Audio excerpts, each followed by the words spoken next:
Long Island Backstory with Chief Correspondent Gary Jacobs. Hi, I'm Gary Jacobs. Welcome to another edition of Long Island Backstory, where we're back from probably about a 4-month hiatus due to COVID. Unfortunately, Cablevision / Altice has used this as an excuse to try to save money by saying that their studios are shut down due to COVID, which we all know is BS because we're in another studio here, graciously used by Phil Giacino, and he was gracious enough to let us use his studio so we can get back in again. But, again, another problem when you have these duopolies like we have on Long Island here with Cablevision, Altice, and Verizon, where we don't have any competition. Here's what happens, where there's a law that they're supposed to supply studios for public access, and due to COVID, they said they're not doing it, and they've gotten away with saving all this money for months as they're charging crazy cable bills and giving us less channels. Okay, but enough of my venting. So our first guest that we have back from our hiatus is Jamie Silvestri. Jamie's running for the New York Assembly 10th District, which is at the Huntington area, but I'll ask her exactly where it is. A lot of politicians want to come on Long Island Backstory because obviously we're local and we get a lot of people who watch it, and people who watch our show typically are the people who are interested in politics and go out and vote. I don't want to do a lot of politics because it gets boring if every show we do is about politics. But the reason I decided to have Jamie on the show was, besides the fact that I have a lot of the same beliefs as her, she has come to some of the meetings at Americans for Legal Reform where I'm the president. And you know what? I give people credit who come because some people stay away from us. But we do have a lot of other politicians who do come out to our meetings, and we like to support them, whether we believe in them or not. We have Republicans, Democrats, Libertarians, Independents. But I say anybody who's willing to come out, we can be a tough crowd sometimes, and speak at our meetings. I think that they deserve a platform. So having said that, I'd like to welcome Jamie Silvestri to Long Island Backstory. Hey, thank you so much for having me. I'm happy to be here. Great. Thanks for coming on our first one back. Not that there's any pressure or anything. So we're a little bit out of sorts here, so I'm going to go through a couple things. We're not as prepared as usual. We don't have all our teleprompters that we normally have. So first of all, let's just start by telling everybody, where is the Assembly District 10 that you're running in? So it's most of the town of Huntington and a little bit of Babylon. It's a pretty vast area, but I love it. I've grown up there my whole life, and I'm looking forward to representing the people of our great town. So that's interesting. So you go North and South Shore? Yeah, a little bit. So like mostly center, just south of Farmingdale State College. Oh, okay. So you're not really on the really too far into the South Shore. So as people are watching, you can see Jamie's young. Of course, a contrast with me, so we can tell that she is a little bit younger. I won't ask her age unless she wants to volunteer. But tell me what got you involved in politics. Tell me a little bit about your background, because you are young to be getting into politics and running for the Assembly. Yeah. So I got into this because of the criminal bail reform. I couldn't believe that they were passing this, and it was one of those in the middle of the night things that they just slid by everybody. And I think if more people really were aware of what was coming down the pipeline, they would have been more vocal about it. A very important thing to me is human trafficking. So that bill and law being passed, along with the green light laws, make it much easier for human trafficking to thrive in New York. And I think it's important that we try to restore some sanity and peace here instead of this total chaos that 2020 has brought upon us.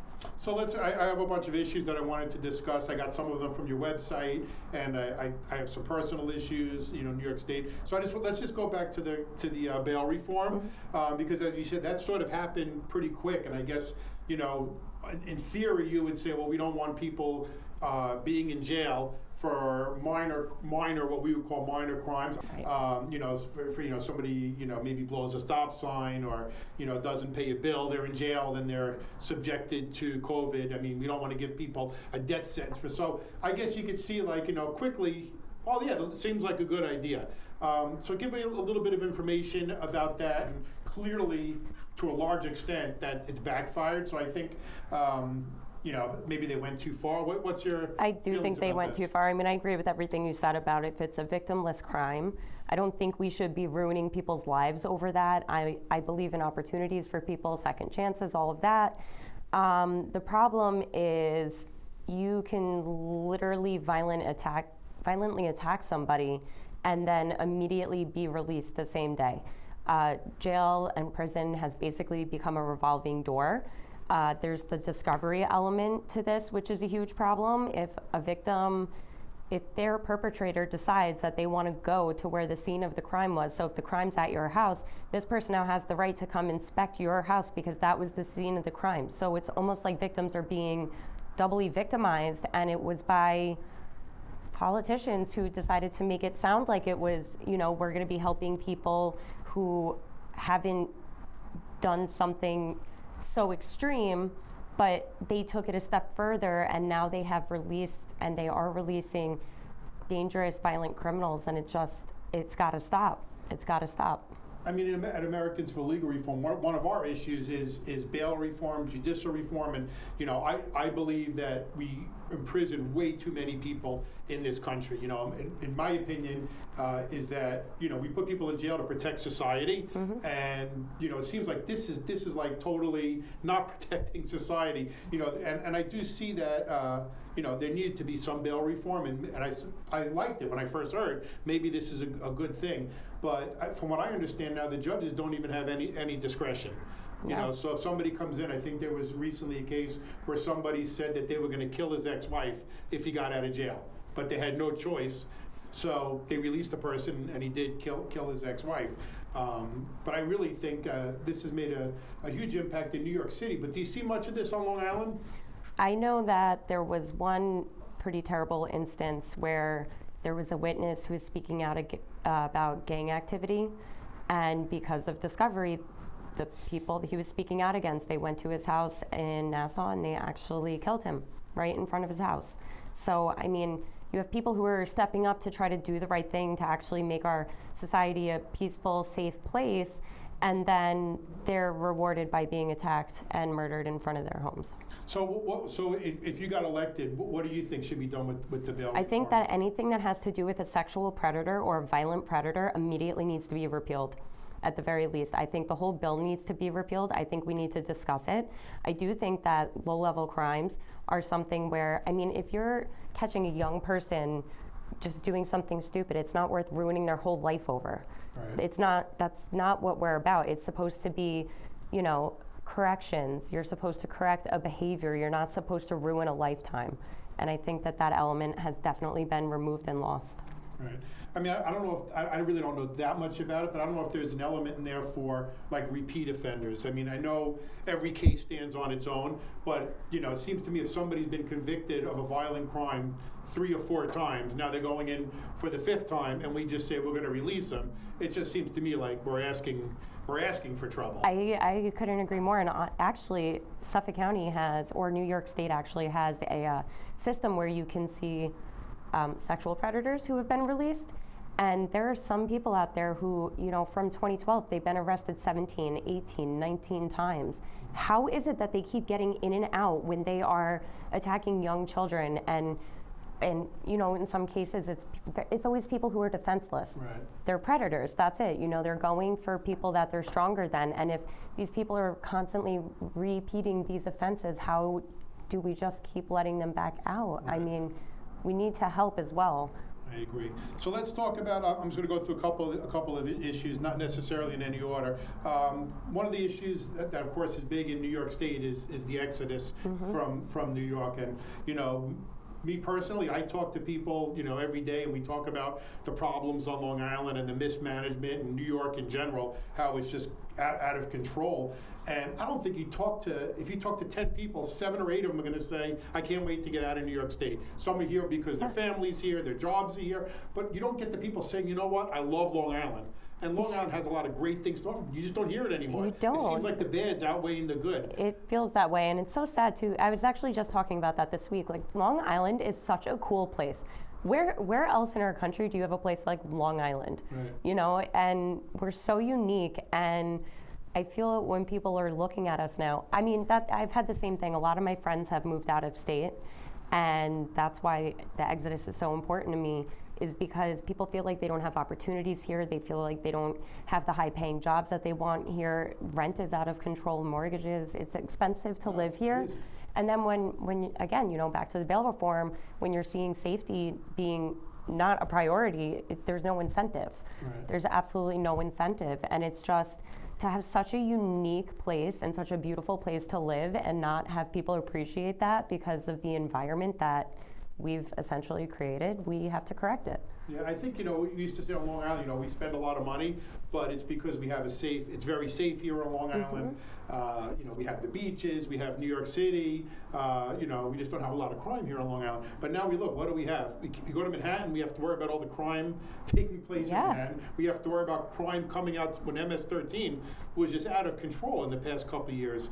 The taxes, they used to be bad. Now they're just horrible, and we have all these hidden taxes. And like you said, I don't know how much money you have to make to live on Long Island. And then you look at the divorce rate. If you're a divorced family, gosh, yeah. I mean, at least if you have two family income, and if both people are making 50, 60, you can get by. But if you're a single person paying child support, or a single mom, or a single dad, you just can't afford to live on Long Island anymore. It's just, and it seems to be getting worse. And the elite people can, if you're really rich, Long Island's a great playground. You can do it. If you're making a couple $100,000 a year, or you have $1 million in the bank, you can do it. But it seems like the politicians are so freaking out of touch with because politicians became a protected class too now. Hopefully you'll be one of them. Not the protected class, but we pay our politicians a lot of money now. Yes. And they end up becoming rich when they get in. And it just seems like now they forget where they came from. I don't know what can be done. What do you think? What can we do to stop people from leaving? I really do think that is the problem in New York, that there's a political class versus the people. A lot of times in this environment, people want to be, what are you, a Republican, a Democrat? It doesn't matter what party you are if you're about actually doing the right thing and representing the people and doing the job that you were there to do. And I feel as if it has become it's about being right and not doing the right thing. And it's about one-upping one another as opposed to really helping the community that you're supposed to serve. And it's got to change. And I think that this year it will change. I think it's going to be a big message sent that we realize that who is working for us and who isn't. And there are a lot of young people who don't want to talk about it, who are waking up to it. They know who's doing what in Albany. They know what bills they're passing, what priorities are being laid out. I mean, we're being encouraged to go get your bachelor's degree, but then there's no jobs that are available to do that. And New York likes to boast about how there's 5 million people in state with a bachelor's degree, but then there's no jobs. Right. And the ones that are there, it's kind of like, okay, commission-based, or you start off but you don't get any sort of benefit. That's not enticing to young families. That's not enticing to wanting to have a family here, to develop here. And I think that's the environment we need to work to bring back.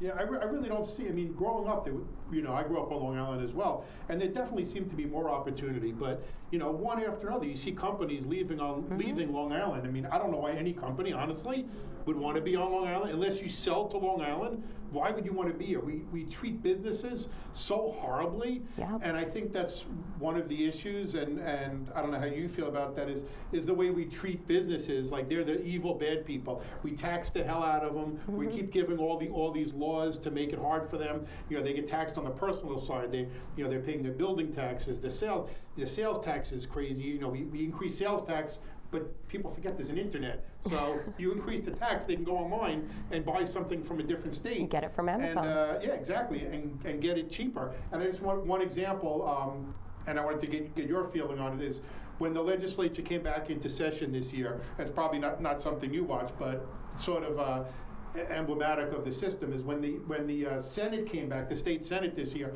one of the first bills that they passed was a bill to stop pet stores from selling dogs, cats, and rabbits. Now, some people might say, oh, we don't like it. My feeling is, they're already legislated. If you don't think it's safe or you don't want puppy mills, which I don't think anybody who likes puppy mills, it's already legislated that they can't come from puppy mills. But the first thing they did when they came back was they passed a bill to stop this, which would effectively put over 100 stores in New York State out of business. over 1,500 employees, plus those 100 stores have storefronts that they're paying rent. So now all those landlords try to rent the building after COVID right now, they're not going to do this. This is their priority, and they weren't grandfathering in. And they were just, to me, living in a separate world. And it was the Democrats who put the bill forward to put out. What's your feeling on the way we're treating businesses here in New York State? I mean, under the one-party rule, it's really not about enhancing business or cultivating any businesses in a meaningful way. I would have liked to have seen a priority maybe where we're doing like a $5,000 credit to businesses so that they can make the improvements that they need to make in light of COVID-19, give them a bit of a break and support so that they could come back and make money and employ people, that's what we need around here. So let's just talk about the one-party rule, because I think, when I read your stuff, it wasn't really like, hey, I'm Republican against the Democrat. You make the issue of one-party rule. We have to stop the one-party rule. Why is that such an issue? And if you are a Republican up in Albany, what can you do? Well, first of all, you could be a voice for people who need the voice. The second thing is with one-party rule, there's no form of checks and balances now. They can just kind of ram everything through, and Governor Cuomo has his absolute power, so it's a little hard to stand up for the people who want to be heard. But I mean, there's a lot of people out there, and there are a lot of people this year who are really aware now about what's going on with the one-party rule, and they see it. They see it more than ever. I mean, with the violence that you saw happening in New York City, I've been hearing from people this week, I heard from my job that I can go back to work. And it's like, I don't want to go back to work. People are getting shot left and right. I don't want to go back to my office in the city. That's scary. And then with the kids' schedule and school and all of that right now, it's not an environment where people can just go back to a regular work cycle or anything like that. And there's not enough, I don't think that there's enough work being done to ensure people that they can safely do all of those things. And I think it's because of the one-party rule. It's just about, honestly, it's about sticking it to the federal government. I feel like everything that's been done in 2020 has just been a way to get back at the feds for their administration and what they want to do, and it's not actually about doing what benefits New Yorkers. Now, and interesting, you're from an area that's one-party rule too, right? I mean, isn't Huntington mainly a one-party rule town? I mean, I think it's pretty split. I mean, the town board is Republican, but I mean, everyone votes pretty like however they want. I watch the town meetings. So you're saying, a Democrat, even if they don't believe in everything that you believe in, it would be good to vote for you to get the balance. And that's the thing too. I feel like the political atmosphere has become so you just have to be on this side or that side. Like, no, you're allowed to like ideas that someone else has. You don't need to like every single idea that a person has. If the priorities that are priorities to you right now fit the priorities to the person running, vote for people, take the chance, We have to break this career cycle of people being up there and just being self-serving, and I think this is the year. This is the year. Well, let's go back, because we don't have too much time, and I want to bring up some of the issues that are important to you, because I did text you before and ask you for some of the issues, because there's so many issues. And one of the issues that was important to you was human trafficking. Yes. So tell me a little bit about that, because I do see a lot of stuff in the papers, and you see signs, but living here on Long Island, I sort of say, is there really... is it a big issue here on Long Island? I mean, people bringing in, like I hear human trafficking, I think of, people bringing somebody in for prostitution, and then there's a pimp, and how would we not see that here on Long Island? So first, what is the human trafficking, and is it a problem on Long Island? Yes, it is, and it's modern day slavery. That's honestly what it is. A lot of people do often think of it as just being a sex crime, and exactly how you just described it, but there's also a labor aspect to it where people are being essentially used as indentured servants, and they're coming in under the radar. A lot of times people are brought here, and we have a lot of sanctuary areas around us where it makes it easier for people to be here unnoticed and be mistreated this way under the radar. And for human trafficking, actually, our county executive came out last week and said that indictments for human trafficking is up 900% in Suffolk County right now. So it is a big problem here. We're very close to New York City, which is a big transportation hub. We have a lot of waterways around us. And, I've been seeing a lot of rallies highlighting this over the summer, especially. July 30th was actually World Human Trafficking Awareness Day, and there were a bunch of rallies in New York and on Long Island, and it was really good to see people spreading the word about the issue and highlighting how important it is. And again, you look at criminal bail reform, you look at law and order right now. The way to stop human trafficking is to let our police do their jobs, to fund our police departments, and to make sure when people talk about defunding the police, a lot of times the units that they end up defunding are the units that are looking into things like this. It's all the backroom work that takes all these extra steps. Those are the things that get cut first. Sometimes to catch human traffickers, it takes them weeks and months of talking to people online, and then, having like a meetup and bringing down these people. And to know that that's becoming a limited resource for our police, it's just, we can't sit here and just because you don't see it doesn't mean it's not happening, and we are supposed to be a voice for the voiceless. We're supposed to do the right thing for one another as a community, and doing the right thing in this case would be doing what it is to make us safe here. Because I think we live in our own, bubble, and we don't see it happen. Yeah. It's obviously not happening to most of our families. Right. But as you said, if you can't take care, if you can't take care of your animals, right? That teaches us how we, as a society, how we treat our animals. And then if you know about trafficking going on and you don't do anything about it, what kind of society are we in that would let people, be treated as you said, as modern day slaves? And it could be even the 7-Eleven. Yeah. There was a case a couple years ago where the 7-Eleven person was bringing them in, and they were basically slaves. They were just working to try to get a better life for themselves. And I agree that it's definitely something that it's not a sexy issue. It's not. It's really not. And there's a really good group that has a lot of information on it, and they have a movie coming out, I believe. It's called In Plain Sight, because they're talking about how human trafficking happens so in our faces that you don't even realize it's happening in front of you. Right. And they really do a good job at breaking it down. They have training so people can understand what you have to look for. Now, I'm going to go through a couple issues a little bit faster because we're running short because I talk too much. Let's talk about marijuana. That's one of the issues that I thought was going to be legalized because we needed the money. Then it never really, we don't talk about it in New York State anymore. What's your feeling on marijuana and legalization? It's definitely not a priority to me, but I do feel as if the state has spent a lot of taxpayer money looking into it, if it is safe, if it's not. I think if I remember correctly, in the beginning of the year, Cuomo was talking about traveling the country to go to other states where it was already legalized to see how they're doing there. Right. I have a friend who actually moved to Colorado within a year or two of when they legalized it, and they used that money to bring resources into schools. They repaved a lot of roads, and within the first 2-3 years, the citizens were actually getting a refund. Now, I know that there's an issue with drug use and how it's coupled with other things.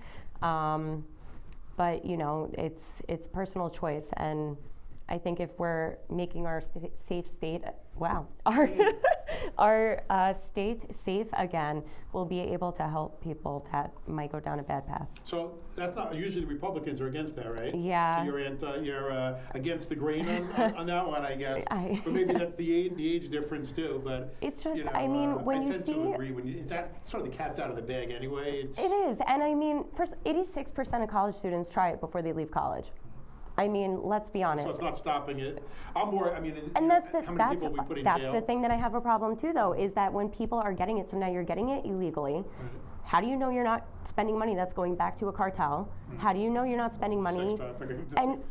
Trafficking. But when you see the Chinese sending in all this fentanyl, how do you know that the drugs that these people are buying aren't being laced with that? At least if it's going through the state, you would know that there's a regulation to it. You would know that it's safe. You know that someone's life isn't at risk.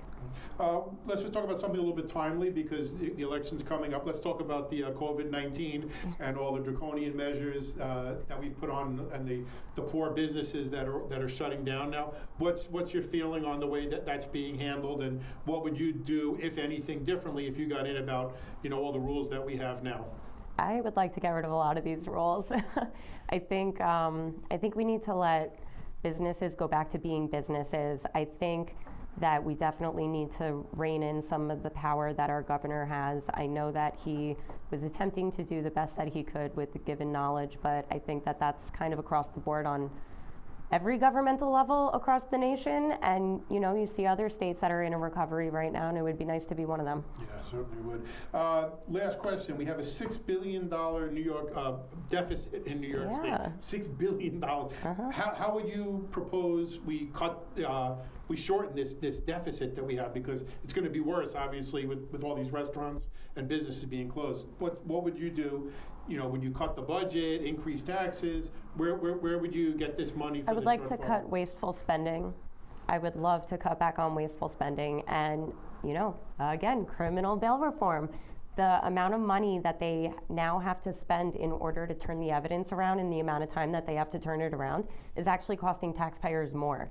It's not helping us, it's hurting us financially at a time where they knew we were going to be financially hurt getting into this year. They knew in November of 2019 that we were $6 billion short. They still passed laws that they knew would cause the federal government to cut funding, sending budgetary assistance over to us, and now they're blaming it on COVID-19, and it's, no, you need to look at the laws you've passed, and you need to be realistic about what's been done here. I mean, I live here. I'd love to have, more money, but I don't blame the federal government for saying that New York State was just so mismanaged with the spending and, the amount of money we're paying employees. It's just out of control. Now we want to get bailed out, and we're blaming it on COVID-19 as we're putting people out of business. That's the thing, too. People say to me all the time, they get all mad at me. They're like, oh, what? So you're saying you would turn down a bailout? I'm like, no, it's not that I would turn down the bailout. I would turn down handing money to the people who mismanaged it the first time. Exactly. Why do you want to give money to someone who already didn't know how to spend it properly? I mean, I don't know if, a lot of people say, the Democrats are trying to create a society where it's dependent on government. I used to say,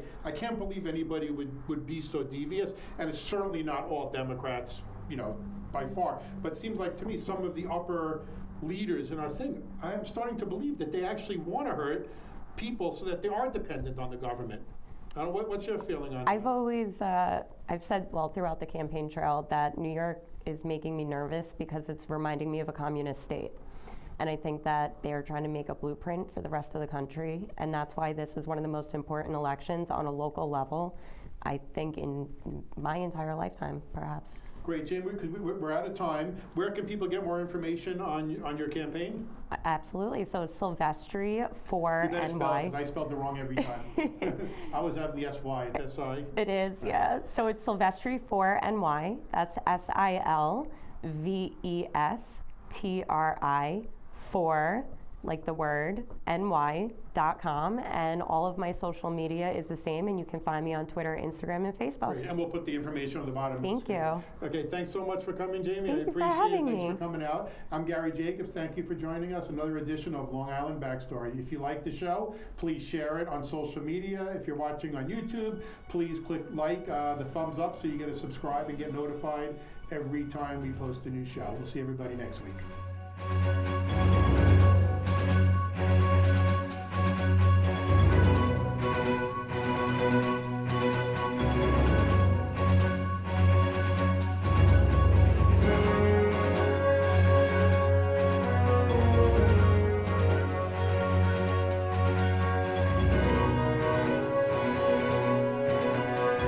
Long Island Backstory is made possible in part by Americans for Legal Reform, the oldest, most successful legal group in the world. P.O. Box 2679, Huntington Station, New York 11746. Telephone 631-421-6390. Website Americans4legalreform.com.